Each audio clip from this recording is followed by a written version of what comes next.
తదుపరి తులారాశి. తులారాశి వారి వ్యవహారాలు ఏవైతే ప్రారంభం చేస్తారో అవన్నీ కూడా నత్తనడకన సాగుతాయి. ఆదాయానికి మించిన ఖర్చులు కూడా ఈరోజు వీరికి ఎదురవుతాయి. గొంతుకు సంబంధించిన రుగ్మతల వల్ల కొంతవరకు ఈరోజు వీరికి ఇబ్బందికరంగా గడుస్తుంది. వ్యాపార వర్గాల వారికి వ్యాపారంలో ఆశించినటువంటి లాభాలు కష్టమని చెప్పవచ్చు. ఉద్యోగ వర్గాల వారికి ఉద్యోగాల్లో తొందరపాటు తగదు. సినీ టీవీ కళాకారులకు ఈరోజు కాస్త నిరాశగానే గడుస్తుంది. విద్యార్థుల ప్రయత్నాల్లో ఆటంకాలు అవరోధాలు అధికంగా ఉంటాయి. మహిళలకు కుటుంబ సమస్యలు మరింత అధికమవుతాయి. తులారాశి వారికి వాడకాల్సి వచ్చే రంగు నీలం రంగు మరియు పసుపు రంగు. పరిహారాల విషయానికి వస్తే తులారాశి ప్రతి ఒక్కరు కూడా శివారాధన చేయడం ఈరోజు చాలా మంచిది. తదుపరి వృశ్చిక రాశి. వృశ్చిక రాశి వారికి ఈరోజు పరిచయాలు పెరుగుతాయి. ఇంతకాలం పడ్డ శ్రమ మంచి ఫలితాన్ని అందిస్తుంది. నూతన వ్యక్తులతోటి పరిచయాలు కూడా వృశ్చిక రాశి వారికి ఈరోజు ఏర్పడే అవకాశం ఉంది. ముఖ్యమైన వ్యవహారంలో సునాయాస విజయాన్ని కూడా సాధిస్తారు. ఉద్యోగ వర్గాల వారికి ఉద్యోగాల్లో వారి అంచనాలు నిజమవడం వల్ల ఆనందం కలుగుతుంది. రాజకీయ వర్గాల వారికి విదేశీ పర్యటనలు, వ్యాపార వర్గాల వారికి వ్యాపారంలో మంచి లాభాలు చేతికంతాయి. విద్యార్థుల ప్రయత్నాల్లో కూడా కొంతవరకు ఆశించిన ఫలితాలు కనిపిస్తాయి. దీనివల్ల విద్యార్థులు కూడా ఆనందంగా గడుపుతారు. మహిళలకు ఆస్తి ధనలాభ సూచనలు. ఇక వృశ్చిక రాశి వారికి వాడకలసి వచ్చే రంగు గులాబీ రంగు మరియు ఎరుపు రంగు. పరిహారాల విషయానికి వస్తే వృశ్చిక రాశి ప్రతి ఒక్కరూ కూడా హనుమాన్ చాలీసా పఠించడం చాలా మంచిది. తదుపరి ధనురాశి. ధనురాశి వారికి ఈరోజు సన్నిహితులతోటి సఖ్యత నెలకొంటుంది. ఇంటిలో శుభకార్యాలపై చర్చలు కొనసాగిస్తారు. ఆదాయం పెరుగుతుంది. దీనివల్ల ఆనందం కలుగుతుంది. ప్రతితులపై గట్టి పట్టు కూడా ఈరోజు ధనురాశి వారు సాధిస్తారు. వ్యాపార వర్గాల వారు వ్యాపారంలో అడుగు ముందుకు వేసి సాహసోపేతమైన నిర్ణయాలు తీసుకునే ప్రయత్నం చేస్తారు. ఉద్యోగ వర్గాల వారు ఆర్థికంగా బలవంతులవుతారు. రాజకీయ పారిశ్రామిక వర్గాల వారికి కూడా ఈరోజు ఉత్సాహపూరితంగా గడుస్తుంది. విద్యార్థులు ఈరోజు సాంకేతిక విద్యావకాశాల్లో ప్రవేశం లభించడం వల్ల ఆనందంగా గడుపుతారు.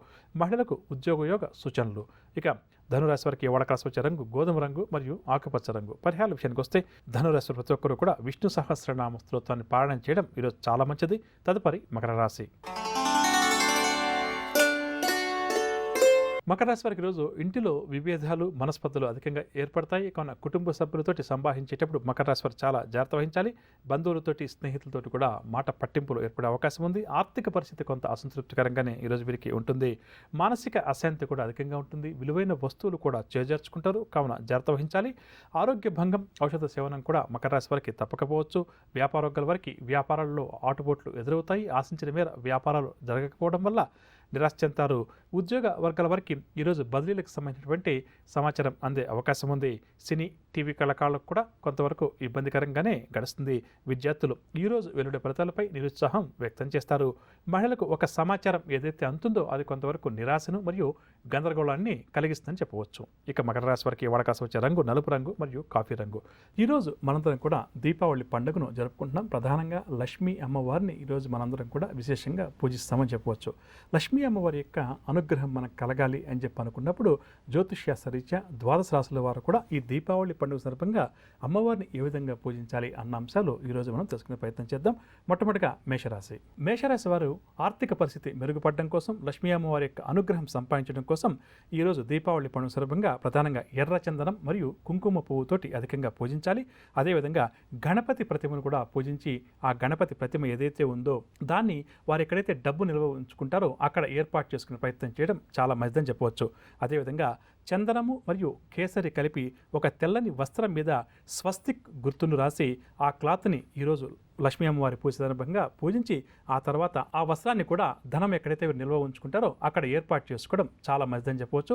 దీనివల్ల ఈ సంవత్సర కాలం పాటు వీరికి లక్ష్మీ అమ్మవారి యొక్క అనుగ్రహం పుష్కలంగా లభిస్తుంది. ఇక వృషభ రాశి వారు ఈరోజు దీపావళి సందర్భంగా లక్ష్మీ అమ్మవారికి ఆవు నేతితోటి దీపాలు వెలిగించి తామర పుష్పాలతోటి అమ్మవారిని ప్రధానంగా పూజించడం చాలా మంచిది. అదేవిధంగా ఈరోజు చేయబోయే లక్ష్మీ గణపతి పూజలో వృషభ రాశి వారు ఒక తామర పువ్వును పూజించి ఆ పువ్వును ఒక ఎర్రటి వస్త్రంలో మూటలా కట్టి ఎక్కడైతే డబ్బు దాచుకుంటామో అంటే లాకర్ అంటాం కదా అక్కడ దాన్ని ఏర్పాటు చేసుకోవడం చాలా మంచిది.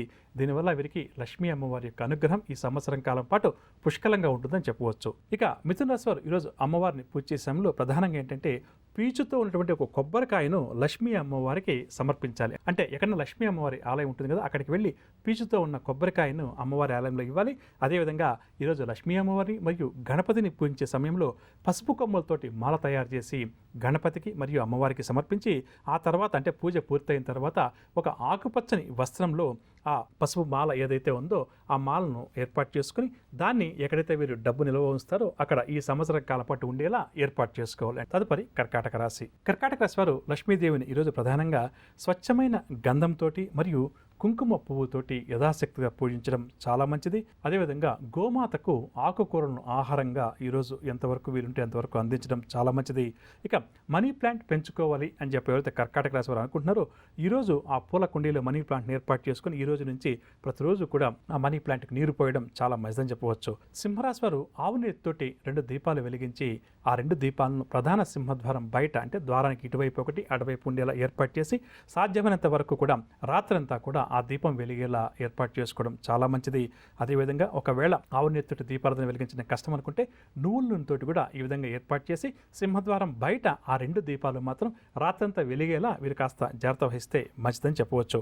ఈ విధంగా చేయడం వల్ల సింహరాశి వారికి లక్ష్మీ అమ్మవారి యొక్క అనుగ్రహం అధికంగా కలుగుతుంది. కన్యరాశి వారు ఈరోజు లక్ష్మీ అమ్మవారిని లక్ష్మీ సహస్రనామం చేస్తూ యథాశక్తిగా పలు రకాల పుష్పాలతోటి పూజించడం చాలా మంచిదని చెప్పవచ్చు. అంటే తెలుపు పుష్పాలు, పసుపచ్చని పుష్పాలు ఈ విధంగా తీసుకొని రకరకాల పుష్పాలతోటి అమ్మవారిని పూజించాలి. ప్రధానంగా లక్ష్మీ సహస్రనామ స్తోత్ర పారాయణం చేయడం ఈరోజు కన్యరాశి వారికి చాలా మంచిదని చెప్పవచ్చు. అదేవిధంగా కన్యరాశి వారు ఈరోజు లక్ష్మీ అమ్మవారిని పూజించే సమయంలో పట్టు వస్త్రాలు ధరించి పూజించడం లేదా పట్టు వస్త్రం ఒకదాన్ని ఆసనంగా ఏర్పాటు చేసుకుని అక్కడ కూర్చొని పూజించడం చాలా మంచిది. అదేవిధంగా ఏమాత్రం అవకాశం ఉన్నా తీయటి అన్నాన్ని చేసి అంటే అన్నం చేసేటప్పుడు కొద్దిగా బెల్లం కలిపి చేసి దాన్ని కాకులకు ఆహారంగా పెట్టడం కూడా ఈ సంవత్సర కాలం పాటు లక్ష్మీ కటాక్షం కలగడానికి కన్యరాశి వారికి ఈ పరిహారం చక్కగా కూడా ఉపయోగపడుతుందని చెప్పవచ్చు. ఇక తులారాశి వారు ప్రధానంగా ఈరోజు లక్ష్మీ అమ్మవారి యొక్క అనుగ్రహం సంపాదించడం కోసం స్వహస్తాలతోటి అమ్మవారికి నైవేద్యాన్ని తయారు చేసి ఆ నైవేద్యాన్ని అమ్మవారికి సమర్పించడం చాలా మంచిదని చెప్పవచ్చు. ఇక లక్ష్మీ అమ్మవారి గుళ్ళో కొబ్బరికాయలు యథాశక్తిగా తీసుకుని వెళ్ళి వారి ఇష్టం 2 కొబ్బరికాయలు 4 కొబ్బరికాయలు వారి ఇష్టం ఈ విధంగా తీసుకుని వెళ్ళి అక్కడ లక్ష్మీ అమ్మవారి ఆలయంలో ఉదయాన్నే స్నానం చేసిన తర్వాత ఈరోజు ఆలయంలో ఇచ్చి రావడం చాలా మంచిది.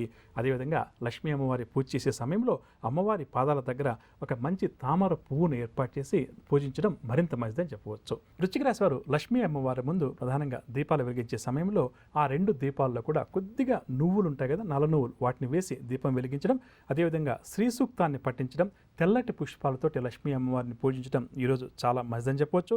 ఇక అదేవిధంగా గంధం, కేసరి మరియు రోజ్ వాటర్ని కలిపి బొట్టుగా ధరించడం కూడా వీరికి చాలా మంచిది.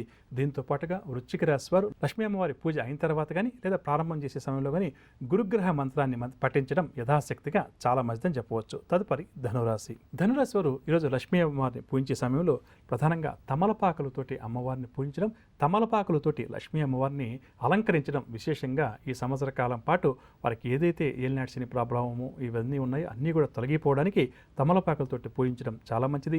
లక్ష్మీ అమ్మవారి అనుగ్రహం కూడా దీనివల్ల పుష్కలంగా కలుగుతుంది. ఏమాత్రం అవకాశం ఉన్న ధనురాశి వారు ఈరోజు రావి చెట్టు మొక్కను ఎక్కడన్నా ఆలయంలో నాటి రావడం చాలా మంచిది. ఒకవేళ అలా వీలు కాని పక్షంలో అంటే రావి మొక్కను వెంటనే నాటడం కష్టమని చెప్పి ఎవరైతే ధనురాశి వారు అనుకుంటారో కనీసం ఆలయాల్లో ఎక్కడన్నా రావి చెట్టు ఉంటుంది కదా, అక్కడికి వెళ్ళి రావి చెట్టు కొద్దిగా మొదట్లో నీరు పోసి ఈరోజు రావి చెట్టును పూజించడం మరింత మంచిదని చెప్పవచ్చు. మకర రాశి వారు ఈరోజు లక్ష్మీదేవి పూజ చేసే సమయంలో శ్రీఫలాన్ని కూడా అక్కడ ఏర్పాటు చేసి శ్రీఫలాన్ని కూడా యథాశక్తిగా పూజించి దాన్ని ఒక ఎర్రటి వస్త్రంలో కట్టి ధనాగారంలో ఏర్పాటు చేసుకోవడం చాలా మంచిదని చెప్పవచ్చు. ఎక్కడైతే డబ్బు నిల్వ ఉంచుతామో అక్కడ ఈ శ్రీఫలం ఏదైతే ఉందో దాన్ని ఎర్రటి వస్త్రంలో కట్టి ఈ సంవత్సర కాలం పాటు అక్కడ ఏర్పాటు చేసుకోవడం చాలా మంచిదని చెప్పవచ్చు. అదేవిధంగా మకర రాశి వారికి ఏమాత్రం అవకాశం ఉన్నా ఎంత మాత్రం వీలున్నా కానీ ఈరోజు కటిక నేల మీద పడుకోవడం చాలా మంచిదని చెప్పవచ్చు. దీనివల్ల ఆర్థిక ఇబ్బందులు, అనారోగ్య సమస్యలు ఏమన్నా ఉంటే ఈరోజు ఈ పరిహారం అంటే కటిక నేల మీద పడుకునే పరిహారం మకర రాశి వారందరూ పాటించడం వల్ల కూడా అటువంటి సమస్యలన్నీ కూడా వారికి తొలగిపోతాయని చెప్పవచ్చు. కుంభరాశి వారందరూ కూడా ఈరోజు లక్ష్మీదేవిని దీపావళి పండుగ సందర్భంగా ప్రధానంగా స్వచ్ఛమైన కుంకుమతోటి యథాశక్తిగా పూజించడం, లక్ష్మీ సహస్రనామ స్తోత్రాన్ని యథాశక్తిగా పఠించడం చాలా మంచిది. అదేవిధంగా లక్ష్మీ పూజ పూర్తయిన తర్వాత వీలున్నంత వరకు కుంభరాశి వారు జాగరణ చేయడం చాలా మంచిదని చెప్పవచ్చు. మీనరాశి వారు ఈరోజు ఉదయాన్నే స్నానాది కార్యక్రమాలు పూర్తయిన తర్వాత దగ్గరలో ఉన్నటువంటి లక్ష్మీ అమ్మవారి ఆలయానికి వెళ్ళి సుగంధ పరిమాణాలతో ఉన్నటువంటి ధూపాన్ని అక్కడ ఆలయంలో సమర్పించి రావడం చాలా చక్కటి పరిహారంగా చెప్పవచ్చు.